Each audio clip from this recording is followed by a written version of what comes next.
Aubergines, extremely tasty in their own right, but they're also like sponges. They absorb whatever flavors you give them beautifully.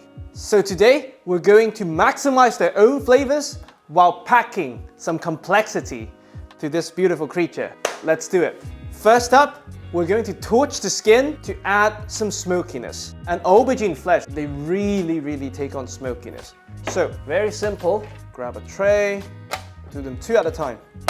This is also a fun activity to do because you can see how they change color dramatically. If you don't have a blowtorch, you can do it on a gas stove. Once the skin starts to blister like that, you know you're done. Once that's all done, a very important step. We wrap them in cling film and leave them to rest. So the smoke molecules, which are extremely small, really gets trapped in and get to permeate into the flesh. So we set this aside for about half an hour, during which we cook a very simple flavor bomb. First up, we slice an onion to add some sweetness and complexity. The reason why we're slicing, not mincing the onion, is because this whole thing will go into the oven, and the caramelized onion would act as the protective layer so that the aubergine does not stick to the bottom of the pan. Brilliant. Olive oil, and the onion goes in. A bit of salt. This will also help the onion evaporate their water content and concentrate their flavors, the sweetness. Black pepper, again, to build flavors. And we add the garlic in 2 stages. I mean, garlic is aubergine's best friend. They work so well together. So the first stage, sliced. The reason why we slice them is because this will go into the oven and you don't want them to burn. So you want to keep them relatively chunky, and we'll mince some garlic later and add that at the very last minute. So you get 2 layers of garlicky goodness. And when you slice your garlic, you don't break the cell membranes, making them harder to burn. When you pass them through a crusher, you release a lot more flavors, but they also burn so much easier. The garlic will go in when the onions are translucent.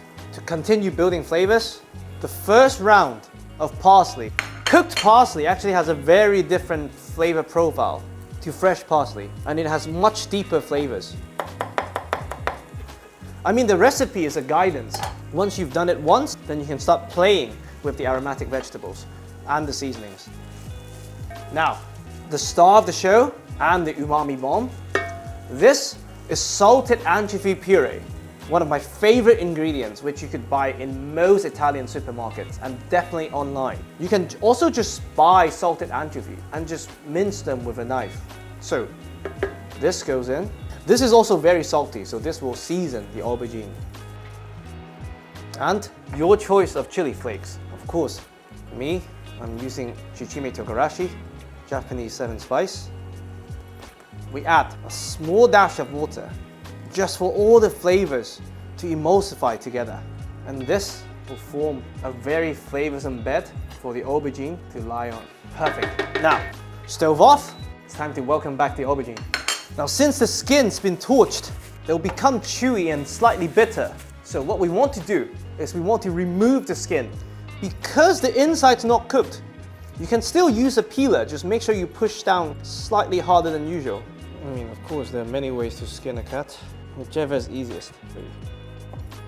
All we have to do is we score them, however you like. It's a personal choice, just to help them absorb the beautiful flavors we created. Because we're cooking them at a very high temperature, I still like to keep them chunky so they don't shrink and burn. So, we have one here.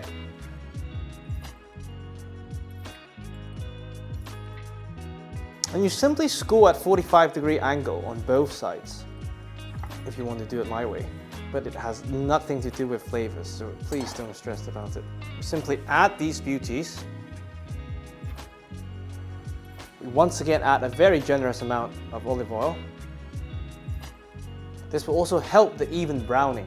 We season with a tiny bit of salt, but not too much, factoring in the salted anchovy we added. Pepper.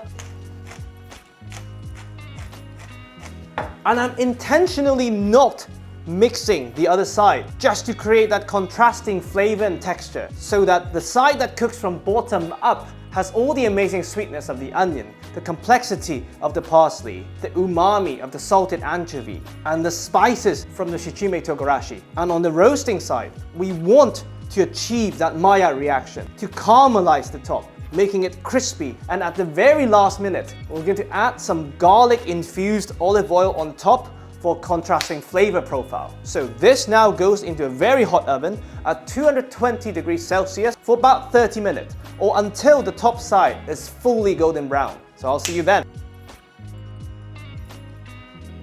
All right, T-5, we crush some garlic. When you're eating them raw or almost raw, it's important to remove the cool. When you're braising, it doesn't really matter. Parsley round 2. A very generous drizzle of extra virgin olive oil. And we mix to let the flavors emulsify. And now we welcome back the aubergine. Look at that.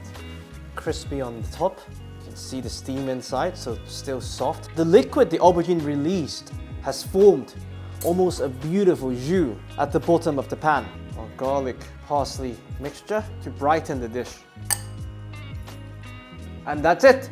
Contrasting textures, complex flavors. This is roasted aubergine. I really hope you enjoy it.